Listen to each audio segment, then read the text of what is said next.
back to another video. I know I need a shave desperately, so let's just skip over that to start with. But anyway, today we're going to be talking about the Belgian Grand Prix. There actually was one. It wasn't just 20 or 19 cars going around a track. There apparently was a race that went on in Belgium. But anyway, let's not be too negative about it because I'd still rather have that than no F1 at all. So let's get into the race. My rating for the race, 3 or 4, I would say. Um, just because there was no action, nothing happened. Um, Hamilton was obviously gone from the start. The only glimpse of hope that we had from Saturday after qualifying was the fact that Max and Bottas might send one down the inside. We always knew that Bottas wasn't going to, which is why it's disappointing.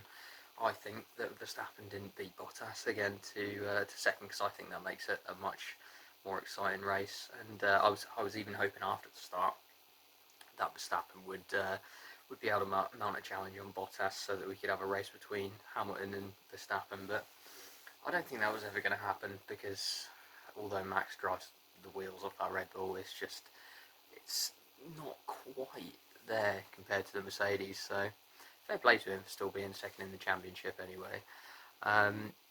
But yeah, Bottas again, it's so frustrating to watch, because as soon as you see Hamilton get ahead, you're just like, okay, well, that's that one done. Whereas if it's the other way around, for example in Silverstone that we've seen the last 2 years, if Hamilton's behind, he attacks straight away. We get a good race for half a lap until Hamilton actually overtakes Bottas, and then it's business as usual, really. So I just want to see that Red Bull being a little bit closer. We would all so much love to see Verstappen versus Hamilton.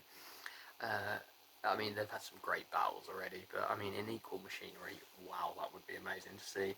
It's never going to happen in the same team, but hopefully Red Bull can up their game enough to provide Max with a car. Obviously, well, I say obviously, he's struggling in the championship. He's still in front of Bottas. A DNF for Hamilton, or a couple of DNFs for Hamilton, which we heard over the radio this weekend. I was getting very excited. I don't know about anyone else when I've got lots of power, and then about a minute later, everything should be alright again now. And it's like, because if you don't remember, Verstappen and Bottas are both finished outside the points in one of the races as well. So yeah, interesting. Midfield, great performance from Ricciardo. I think, well, both Renaults, to be honest. I think they were 4th and 5th, weren't they, in the end? Absolutely brilliant performance from them. They always seem to like the straight line speed tracks. I don't think it's anything really to do with their engine. I think it's just the way they set up their car. They always seem to like the lower downforce tracks. So maybe they'll go well again in Monza next week. We'll just have to wait and see, but certainly it would look to be the case. And then further back we've got Albon again. I mean, I'm just wanting him so much just to get in the mix with, just near Verstappen, in front of, the Renaults and whoever, because it's always a different team that gets in between him and Verstappen. But there's usually 2 people in between them, and Max needs to be able to play the strategy game against the Mercedes, especially as he's in a slightly inferior car. He needs his teammate there to be able to back him up. And if, for example, if Bottas tries to play a different strategy, then they can use Albon to counter that. Whereas at the minute they can't do anything, because Albon's sort of 30 seconds behind, so he's completely out of the running with the top guys. And obviously that Red Bull apparently is difficult to drive, but that's according to him. I think he's a really great driver. Well, he seems like a really cool guy and everything like that. But he needs to be getting the results. He doesn't seem to be doing much better than Gasly to me at the minute. He's getting a lot less sort of stick for it. But like I said, I hope he bounces back, and I would love to see him do well, but I can't really see it at the minute. I can't really see it being a overnight thing where he's just going to be on Max's tail, and that just shows how good Ricciardo was when he was against Verstappen, because he's the only person that's been able to push him. Looking at the McLarens, uh, unfortunate for Sainz. I mean, what an unfortunate weekend for Sainz. Let's look at it. He doesn't start the race, and then he watches his new team that he's going to at the end of next season be absolutely humiliated uh, in every way, shape, or form.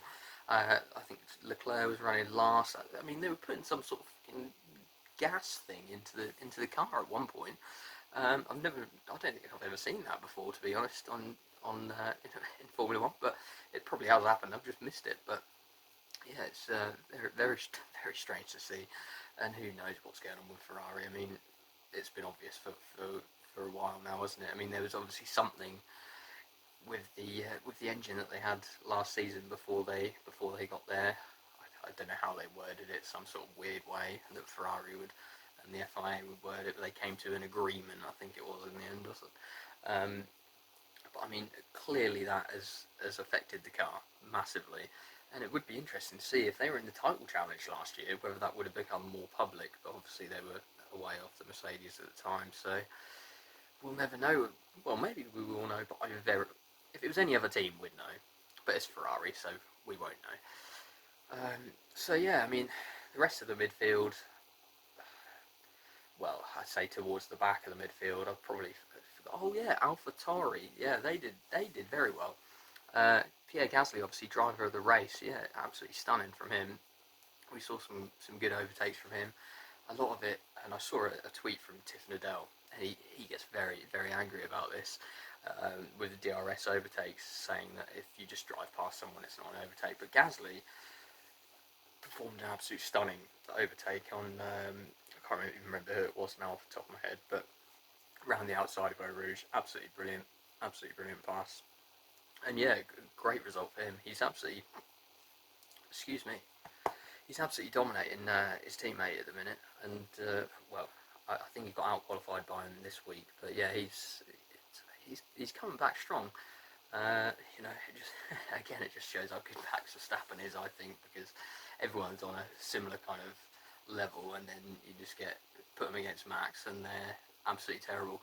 So it'd be interesting to see because they've not really got a lot of other drivers with in Red Bull. So see what they do with that. But I think we'll be seeing the same lineup next year. Anyway, the last thing I wanted to mention, yeah, that crash was pretty crazy. I think Giovinazzi had a similar, well, it wasn't a similar incident, but he managed to get slightly further around the corner than he did this time last year, when he put it into the wall. But yeah, obviously had a huge tank slapper on the curb, and then George Russell, innocent victim there.